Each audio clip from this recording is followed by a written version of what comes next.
Hi, this is Stephen Brower from Irvine Valley Community College.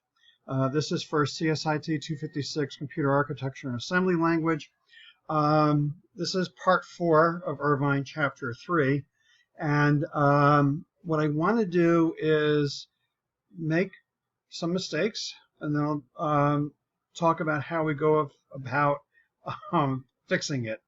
And by the way, I did add a comment in between part 3 and part 4, because this is how I declared it. But with the next thing I want to do, I realized this is going to be an issue because we're not going to learn about the other move until chapter 4, which I'll get to in a moment.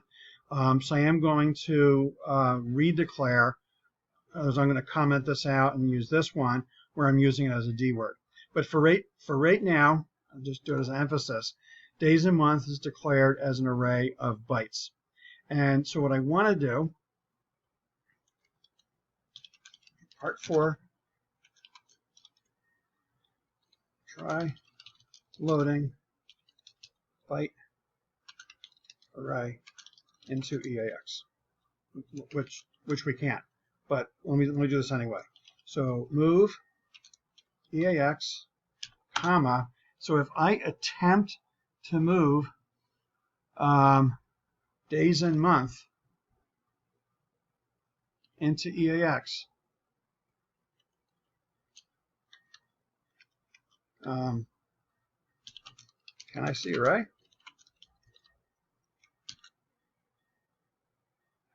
Okay. First is no, it won't compile.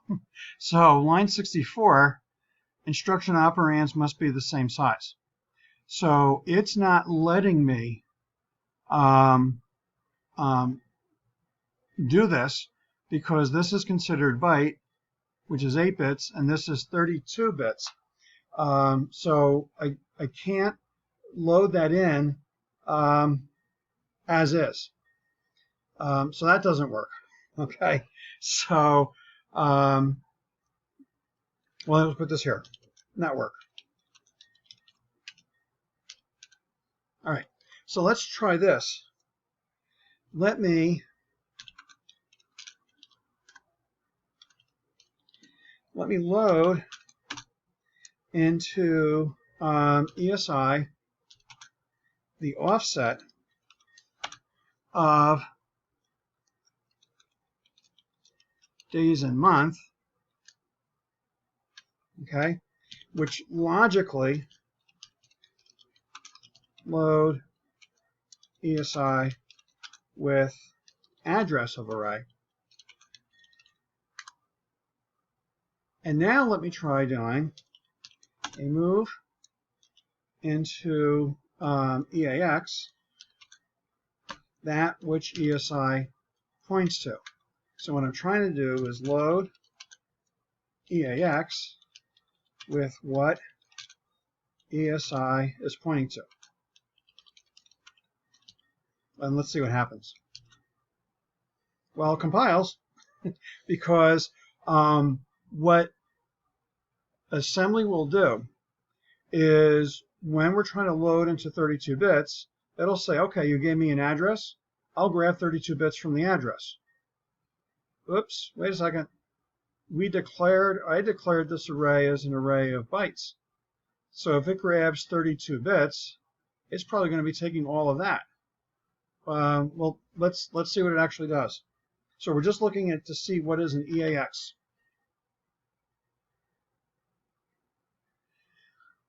One E, one F, one C, one F.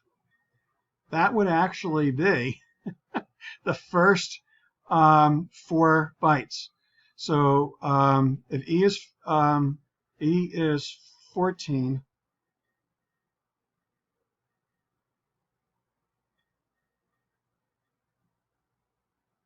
anyway, it's not doing what I want.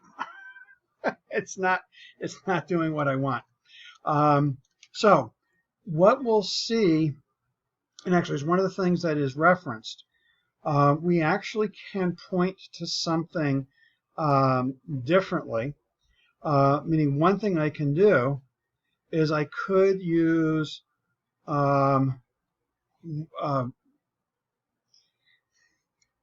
Okay, well, let's, not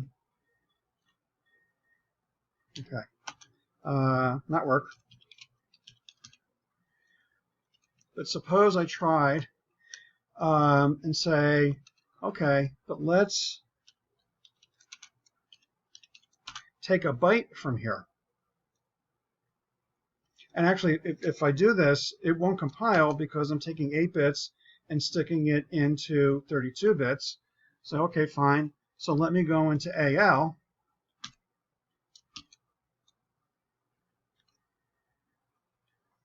And, well, since I didn't clear out EAX ahead of time, I'm not sure exactly what is in here. So let's try before all this. So before I load that in, let me first do. Let me just clear out EAX. Clear out EAX. Try this again. Okay. 1F. So this is 16 to the 1 position. So that's 16. F is 15. 16 and 15 is 31. I did get now the first byte from the array. So, okay. How do I get the rest? I need a loop. So if this here would work in terms of loading a byte from the array. So if I were to use a loop here, what I would need to do, if I want to use the loop statement, I would need to load ECX. So move ECX, because that's the loop counter, with the length of days and month. Okay, so this is kind of like array.length from Java. So it'll load ECX with the length of days and month. So after I do the dump, I want to then say, okay, loop, oh, I have to do a blank line, loop L1, which a reminder is ECX minus minus. If ECX is greater than 0, go to L1. All right, now I'm deliberately missing something, but let's see what happens. I should get 12 dumps. And I did get 12 dumps, but if I look at EAX, EAX is the same value all the way through. And the reason why that is, I didn't move ESI. I actually would have to advance ESI. And what I can do is, in case someone changes if someone changes the array later, the code has to change. But there's 2 ways to do this. I either can say add ESI1, or I can say add ESI type days and month, which will logically move ESI to next element.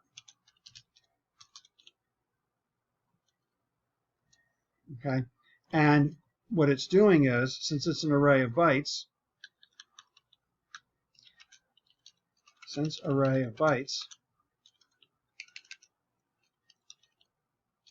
it adds 1 to ESI. Okay, so how do things look now? Well, they're different. So 1F, that's the 31. I assume that's the 28, 31, 30. Okay, so we're getting 1 at a value. We're getting those values 1 at a time. So the November, December coming out in terms of the I wasn't planning on this, but if we actually take a peek, we look at ESI. So that was the offset. And what the offset really means is the number of bytes from the beginning of the data segment. But logically, we can think of it as being an address. And as you notice, it started off at 406.009. It added 1, became A. Add another one, B, C, D, E, F, and you add 1, 1, 0. So the ESI was advancing by 1 byte. Okay, so I got to mention some things that were going on here. And actually, remember initially I was thrown off by what I was saying because it wasn't what I expected. Now I remember why. But let's back up on this. So what is added here, this here, offset, we're using ESI to point to an element in the array. So like in Java, we were using like I if we're marching down an array and we're adding 1 to I. When we're dealing with assembly, we actually need to do byte offsets. And so what happened here is this was saying let's load ESI with the address of the array, and then by adding 1 here, it then moved it to the next element, the next byte that was in the array. This loop used length of for loading ECX so that we had our 12 items. The reason why we needed the byte PTR is that since the array was an array of bytes, I wanted to grab a byte from the address, because by default, if we have a memory address, it tries to grab more than what we really want. And so then I took that and I moved that into AL. What we'll see next week, no, what we'll see, it's not next week. What we'll see in chapter 4 is there's another command that can take something smaller and put it into something larger. And so instead of using AL, we could have done an MOVZX EAX. And hopefully I'll remember and revisit this later.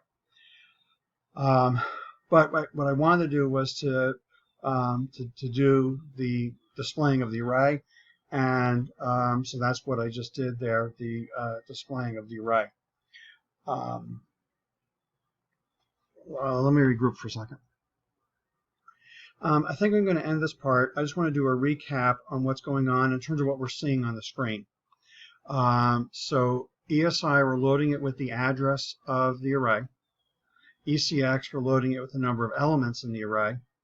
This L1, this is a code label that we're referring to down here in terms of the loop statement. So the loop statement, we subtract 1 from ECX. If ECX is greater than 0, it goes to L1. So this is the top of our loop. This is the bottom of our loop. Inside the loop, since ESI is pointing to the array, what we're saying here is take a byte that ESI is pointing to, load that byte into AL, so we're taking 8 bits, loading it into 8 bits, and then we want to move ESI to the next element in the array. And by doing it this way, by using type in terms of the name of the array, it handles for us the number of bytes to add. So that later, if we actually have an array of D words, it would add 4 to ESI. If we had an array of words, it would add 2. When we get to chapter 10, and we have an array of cars, it would actually then, if we're using a structure, kind of like the class in Java, it would then move to the next car. Okay, okay, what I just did is I commented out what we did previously, and I want to use a different method. The different method is, if we look at this piece right here, this looks closer to Java. Array name, brackets, ESI. And what that notation is, ESI then becomes a byte offset. How many bytes into the array do we go to get the data that we want? By doing that, we don't actually need the byte pointer. We want to start off the byte PTR that we had previously. ESI initially going to be 0 because we want the beginning of the array. We'll still add to ESI to move to the next element. It's just that when we do this notation here, it looks closer to Java. It's array name, brackets, ESI, and we don't need the byte pointer. So 2 different ways of referring to elements in an array. Either we use just an address, or we use the array name with a byte offset.